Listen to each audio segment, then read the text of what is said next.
Today is early May 8th, 2023. I want to talk about the ongoing conflict in Ukraine, and I want to start by taking a look at the map as I usually do. This is liveuamap.com. It is a pro-Ukrainian map, so please keep that in mind while looking at it. And we are going to take a look at the line of contact, which starts in the south in Kherson. There's the Dnieper River, which serves as a natural defensive barrier. And we've been hearing about crossings over the river by Ukrainian troops, but these are very small groups. Their purpose is unknown at the moment, but they have been doing this for months. And it's difficult to sort out what is done for any sort of tactical or strategic purpose and what is done for media optics. Across the Zaporozhye area, there have been reports recently of reconnaissance enforced by Ukrainian troops, and that means attacking along the line of contact to see what the response is from Russian forces, and from that you can discern Russian troop dispositions, where their weapons are, what kind of weapons they have, how much, etc. Most of the fighting is still confined to the Donbass region. We still see fighting outside of Donetsk city. We still see this encirclement of Avdiivka and the use of Russian military aviation here, and also in places like Bakhmut. And you can see here on the map that Ukrainian forces are clinging to a very small section west in the city of Bakhmut, and how virtually the entire city is under Russian control at this point. Now, I've been talking about Ukrainian air defense systems, how they are dwindling in number, the number of the interceptors that they launch, but also a dwindling number of the launchers themselves. I've talked about how Russia has recently targeted S-300 long-range air defense systems that were being brought up most likely to participate in the upcoming offensive, and those were destroyed in Kherson, very close to where the Ukrainian offensive most likely will take place, Zaporozhye, or at least one of the axes it'll take place along. I've talked about how this dwindling amount of air defense has opened the door to Russian military aviation. They are using these glide bombs, 500, 1,000, and 1,500 kilogram glide bombs. These are precision guided glide bombs, and they have a range of about 40 kilometers. They are dropped at a very high altitude and 40 kilometers away from their intended target, and this puts them well out of the reach of the various mobile air defense systems that Ukraine is most likely still using along the line of contact. They have the ability to hit a Russian warplane at high altitudes, but not at high altitudes and out at 40 kilometers. That is just out of their reach. I want to point your attention toward this article from TASS. This is Russian. This is a Russian news agency, but they're talking about their own equipment, and it says upgraded Fab 250 bomb is high accuracy ammunition source. And this was brought to my attention first by Alexander Mikuris of the Duran. I will put a link in the video description below to his channel and the Duran. Both he and Alex Christopher are doing an excellent job breaking down the situation in Ukraine on a daily basis.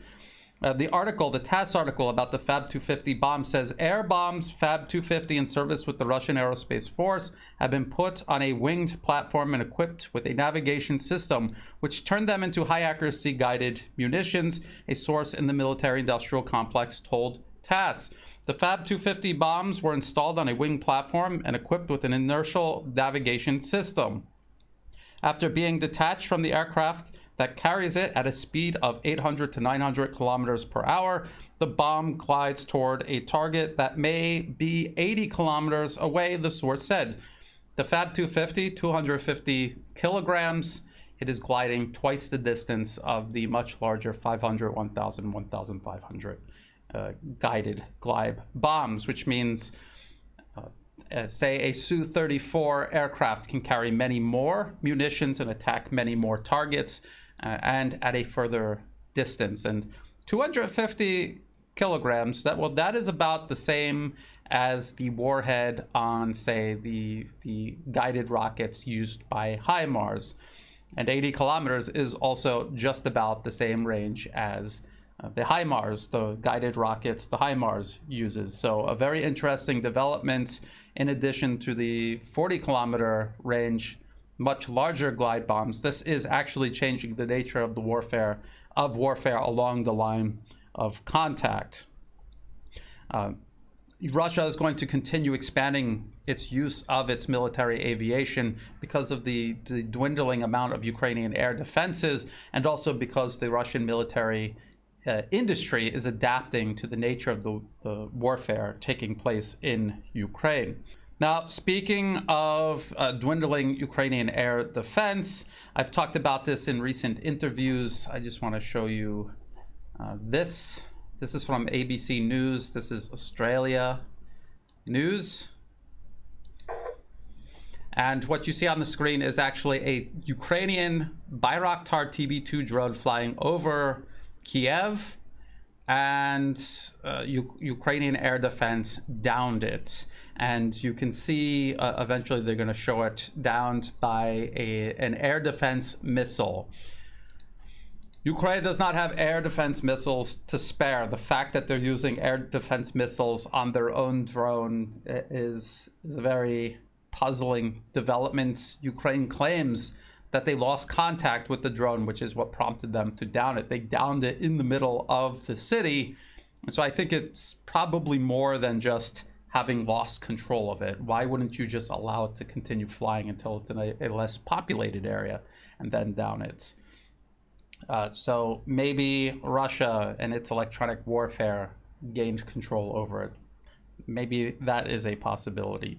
At first, and I just want to point out what has been going on with the Western media and its coverage of this conflict. At first, the Western media was suggesting that it was a Russian drone just aimlessly flying over Kiev in the middle of the day, and that it was downed, and it was supposed to be, Ukraine attempted to attack the Kremlin and created fear and insecurity in Moscow, and now Russia tried to do the same over Kiev, and yet we just shot it down.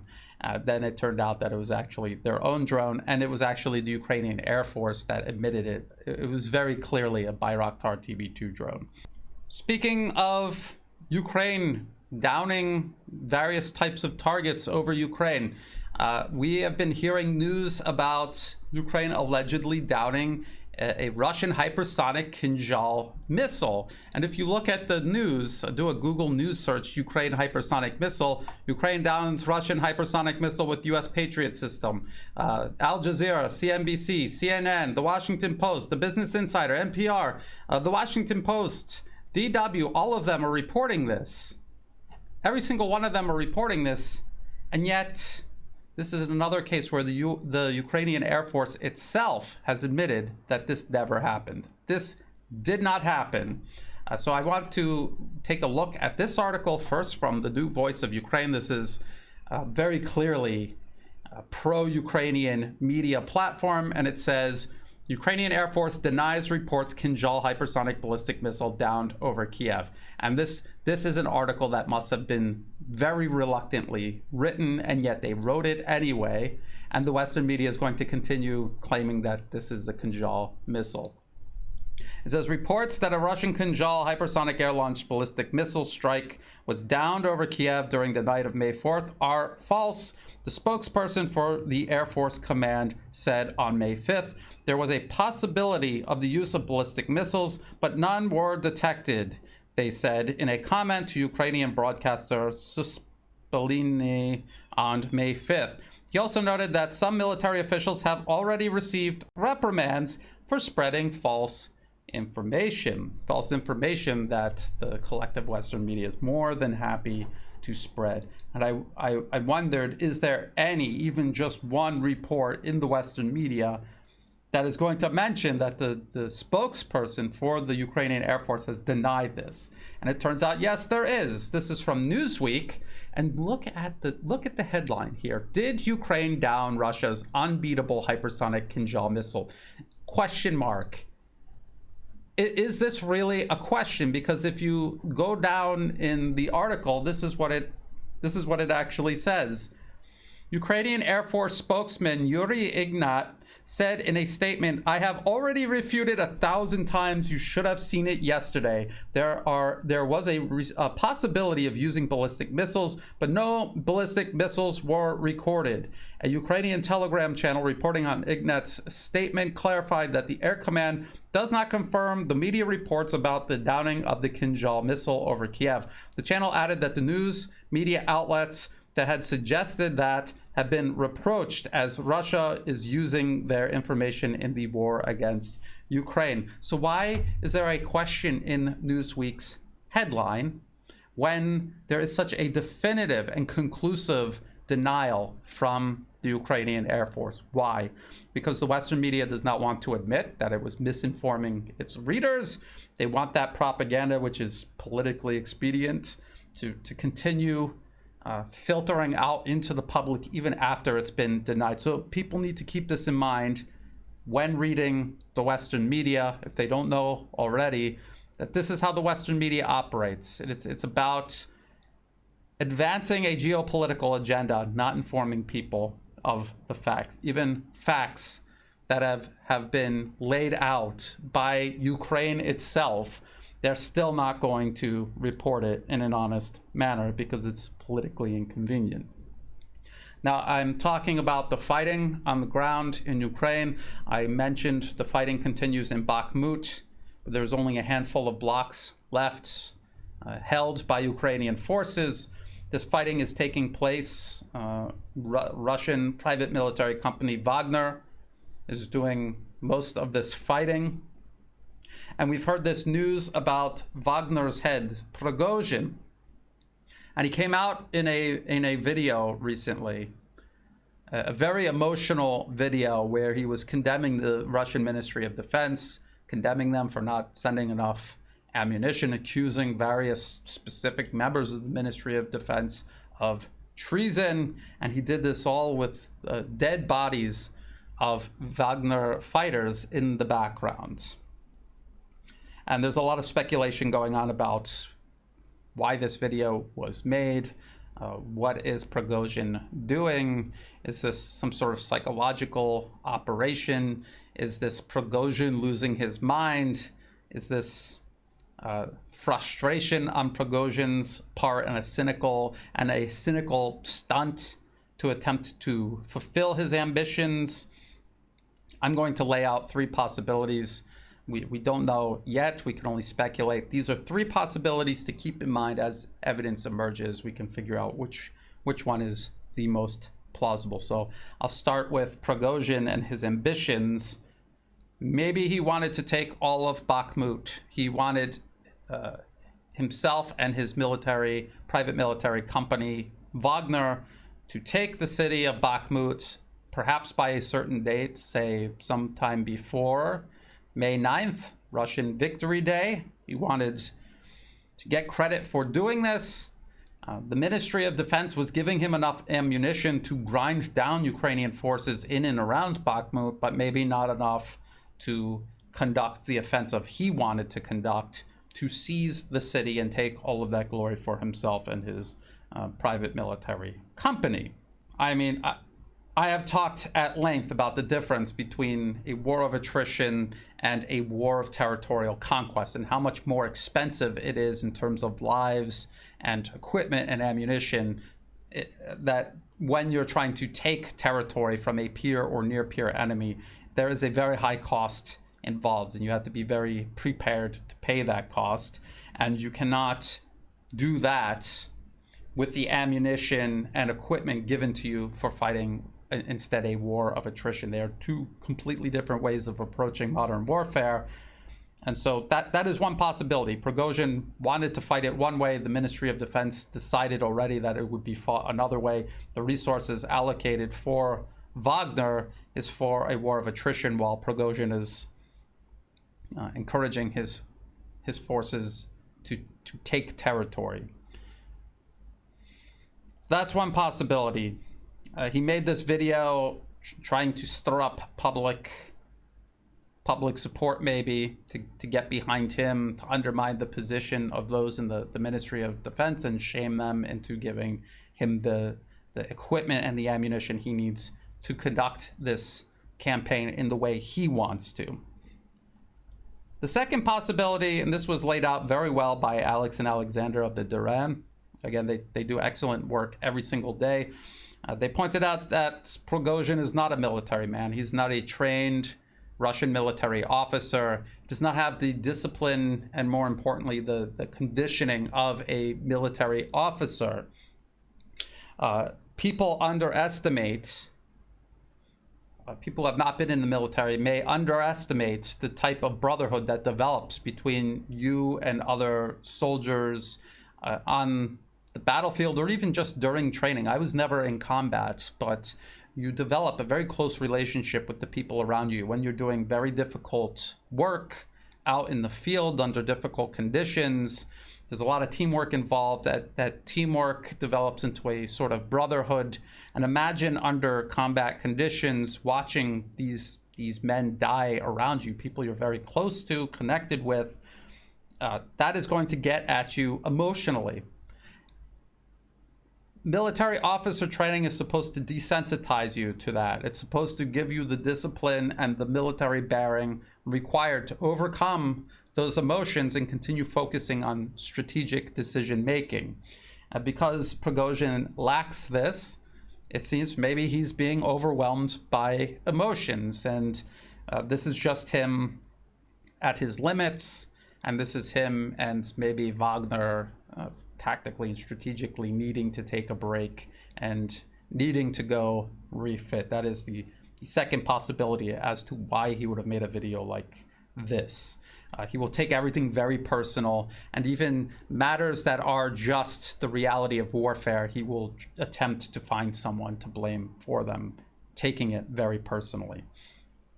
And number three, there's the possibility that this could be a psychological operation. I've heard this theory put out by various people. I had Mark Sloboda on the live stream on Friday. He was talking about this possibility. You have the overall Russian military. These military units are led by commanders who are very professional. When they have issues with the Ministry of Defense, they will resolve them privately and professionally. And if you wanted to feign weakness and you wanted a military commander to do something like this very publicly, it would be implausible to have one of your standard military units do this. Wagner is not a standard Russian military unit. Prigozhin is not a standard military commander. So there is the possibility to use this unique military organization for some sort of psychological operation, to feign weakness in a very public and visible way, to perhaps draw in Ukrainian forces to maybe accelerate their timetable for their offensive in the Donbass region. If there is an axis, they will move along in the Donbass region when they launch their offensive. And you say, well, we are doing this troop rotation on May 10th. Wagner said they're done. On May 10th, they're going to hand over control of Bakhmut to another Russian military unit. That would be the time to attack. And it is a strategic blunder to publicly announce when you're going to do a troop rotation. So one wonders why Prigozhin would have done this, perhaps deliberately as part of a psychological operation. I tend to give more weight to number two, that Prigozhin is not a military man, and the stress of being there on the ground with those troops is taking its toll, and that he and his organization need to take a break and refit. I tend to gravitate toward that option, but only time will tell for sure, so just keep these possibilities in mind. As evidence emerges, we can figure out which one was the most plausible explanation. Now, as I said, we are still waiting for Ukraine to launch its offensive. And I've talked about how no matter how successful or unsuccessful the Ukrainian offensive may be, they're going to lose a huge number of troops and equipment launching it. They are attempting to breach defenses that Russia has prepared for months now. The number of Ukrainian troops versus the number of Russian troops along the line of contact does not favor Ukraine, nor does the amount of equipment and ammunition. Ukraine is going to attempt to concentrate what forces it does have in just a few points along the line of contact in an attempt to overwhelm Russian forces locally. They are still going to lose huge amounts of men and equipment doing so, and no matter where they end up stopping on the map, at the end of this, NATO does not have the ability to replenish their forces or to retrain a significant number of troops. As a matter of fact, they were unable to prepare an army of sufficient size for this particular offensive. They will be less able to do it again. This is not a conflict where there's a cycle where NATO builds up Ukrainian forces, they do their offensive, and then NATO rebuilds Ukrainian forces, and they just keep doing that over and over perpetually. That is not the case. This is a war of attrition that Ukraine and NATO are losing, and each iteration of this process, Ukraine and NATO become weaker. They're less able to replace things like air defense, artillery, ammunition, and artillery pieces, main battle tanks, all of this equipment that Ukraine needs, but is not able to get in the numbers it needs to match or exceed Russian military capabilities. The point at which Ukraine's military was largest and best trained was when the Russian special military operation began in February 2022. NATO had built this army up over the course of 8 years. They trained Ukrainian soldiers over a full training course. They did not shorten or abbreviate training. And then these soldiers were able to get years of experience from 2014 to 2022 on the front line in the Donbass region, build up their experience. And then in terms of military equipment, when they were transferring javelins or Turkey was transferring Bayraktar TB-2 drones to Ukraine, they spent years properly integrating that into Ukraine's way of fighting in combat.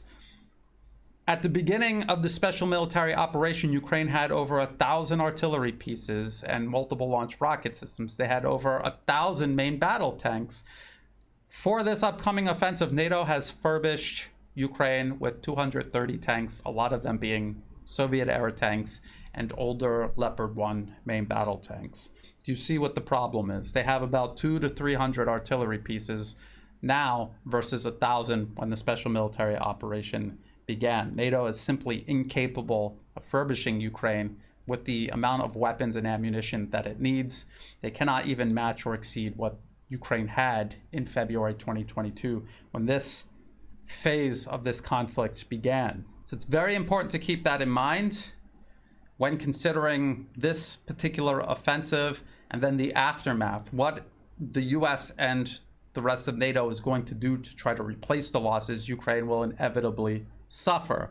Now, again, this is a point that Alexander Mercouris has made. He pointed this out first. Again, this is a TASS article. It says, Ukraine to have no forces left to resist Russia after counteroffensive Russian commander. That sounds very similar to what I have been saying for weeks, if not months now.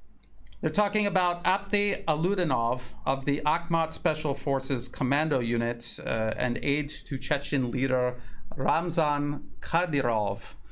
And this is what the article says. We have long been aware that the enemy is preparing these forces and materiel. I believe that what they have amassed for the so-called counteroffensive represents the very last dribs and drabs of manpower that Ukraine can field. At the end of the day, after we grind this counteroffensive of theirs down, I think that they will have no one left to call up and send off to do battle with us.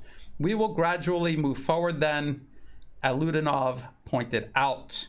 He added that Russian forces had no need to make any breakthroughs and send troops off to die. We are slowly and steadily doing our job. And this goes back to what I have been saying for months now, that Russia is not going to launch any sort of big arrow offensive.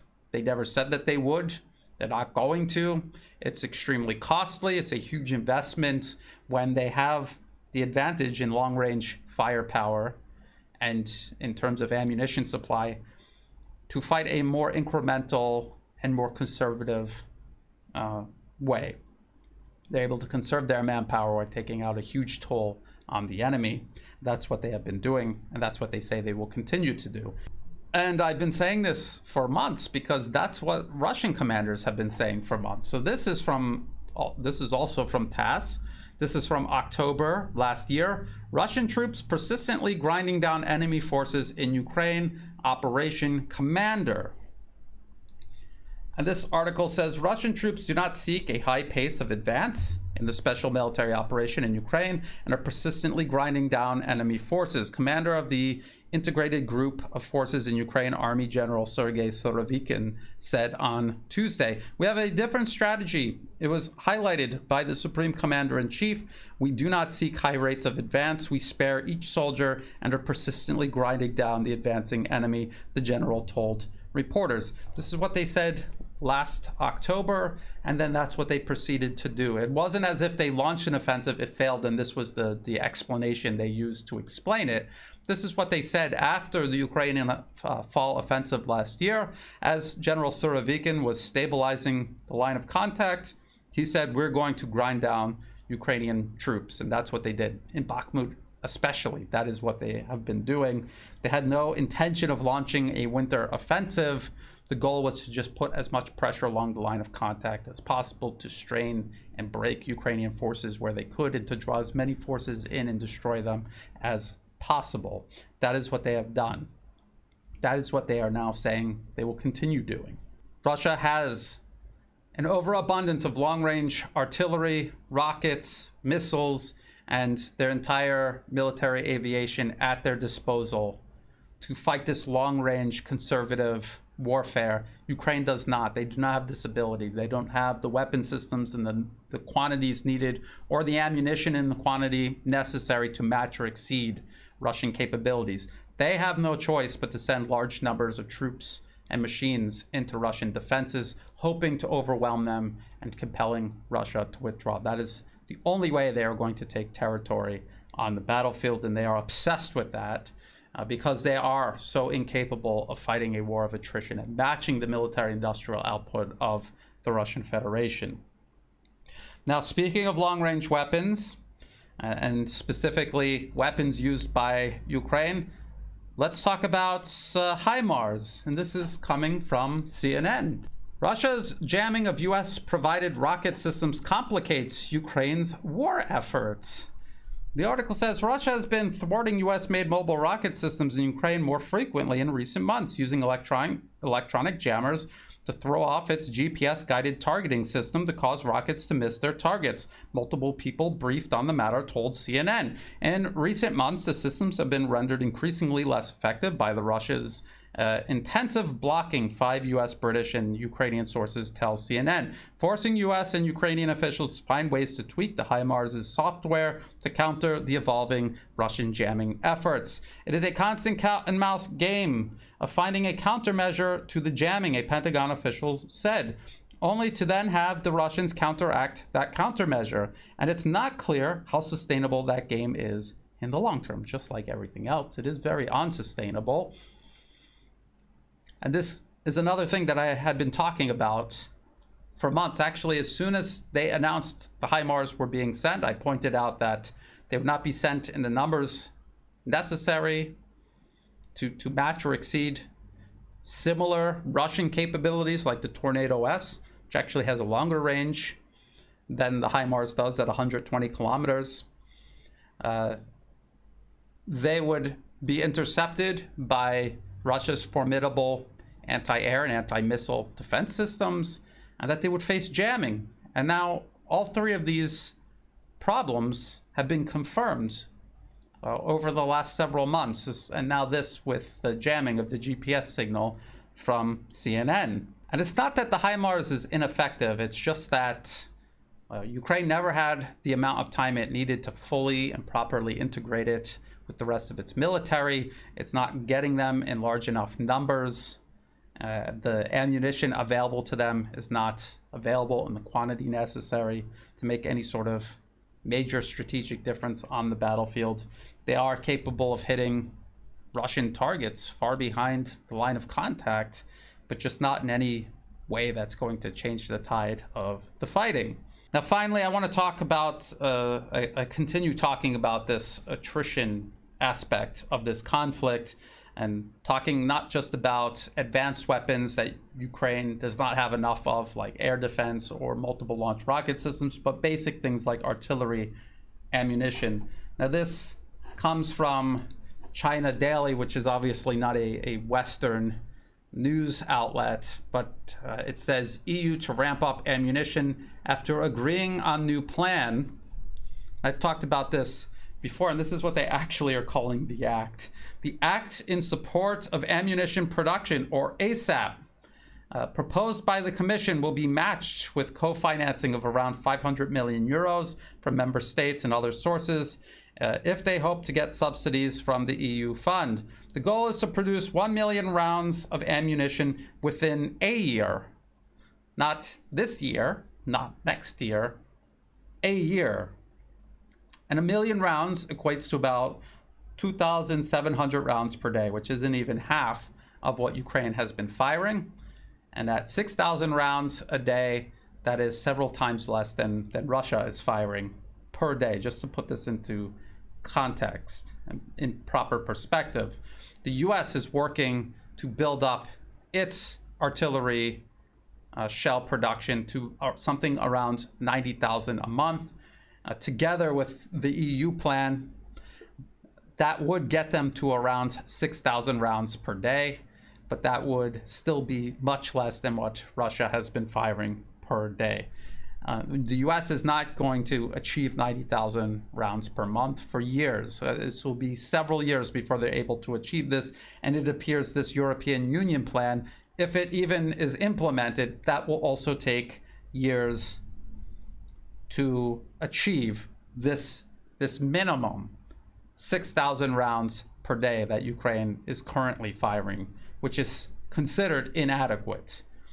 So this gives you an idea of just what sort of disadvantage Ukraine and its Western sponsors are at in terms of a war of attrition. And I've explained this many times. The US and its allies spent decades fighting these small wars all around the world against non-state actors in some cases, battered, impoverished countries with ancient military equipment in other cases, and they have not prepared properly to fight against a peer or near-peer competitor, which is what they are trying to do now with Russia and also China. Russia was not fighting these small wars all around the globe. They were focusing on building up this specific capability for years, and now it is paying off. The US and its allies are now attempting to expand their military-industrial output. It's going to take years just to match where Russia is right now. Russia will continue expanding its military-industrial output. They have the advantage, and all while this is taking place, Ukraine is preparing to squander the stockpiles, the trained manpower, the weapons and vehicles that they have right now. They're going to squander that in an offensive that is politically motivated solely for serving political optics, media optics, in what is actually a war of attrition. They will be destroying these troops and equipment, expending this ammunition, and then they will be right back to where they started at the end of their fall offensive last year, with Russia still having the entire advantage. So we'll have to keep an eye on this. I will continue keeping an eye on this and how this develops. If you thought this video was useful, please like and share. Think about subscribing. It's free to do and it helps the channel grow. Check the video description below for other places you can find and follow my work. In the video description below are also all of the links that I referenced in this video, as well as for ways you can help support my work. I do not monetize my YouTube channel. If an ad pops up, feel free to skip it because it's not doing me any good at all. If you do want to support my work, please do so through Buy Me a Coffee and Patreon. The links to both of those platforms are, again, in the video description below. And to everyone who has been helping out, whether it's a one-time donation, donating month to month, or even if you're just sharing this work with others and helping get the word out there, I greatly appreciate all of that. That is what makes this work possible. So again, thank you. And as always, thank you for watching.